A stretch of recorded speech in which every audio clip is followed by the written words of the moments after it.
ფრედი მერკურიზე ვისაუბროთ.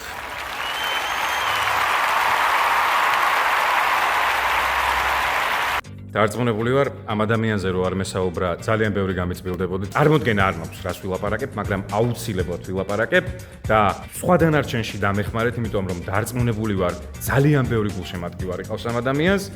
ეჭვიც არ მეპარება მაგაში, ერთ-ერთი მე ვარ. მოკლედ, საოპერო და როკ ვოკალი ქონდა გაერთიანებული.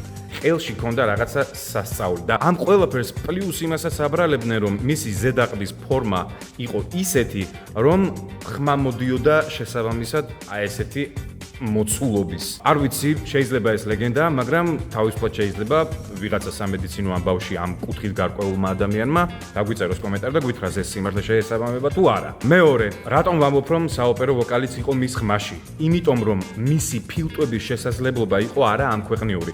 როცა ხალხთან გადადის და ამღერებს თავისივე ნამღერს, ხო აბსოლუტურად ცალკე ჟღერს ბენდი არ უკრავს. ხმა აქვს, აი არ ვიცი, მგონია რომ მიკროფონი რომ მოიშოროს და იმღეროს აი იმ ლაივზე, ყველაზე ცნობილი ლაივი რომელიც აქვს, ყველას გააგონებს. ბოდიშით რომ აქედან მიწევს გაგრძელება, მაგრამ ვიტყვი რომ პლუს ამას თუ გახსოვთ ბარსელონა მონსერატ კაბალიესთან ერთად, ფრედი დგას, მონსერატი დგას, შეიძლება, არ ვიცი, ამ სიმღერას შეიძლება სათანადოდ მონსერატი არ იხარჯებოდა, მაგრამ შეგრძნება მრჩება რომ აბსოლუტურად ყლაპავს ამ ადამიანს.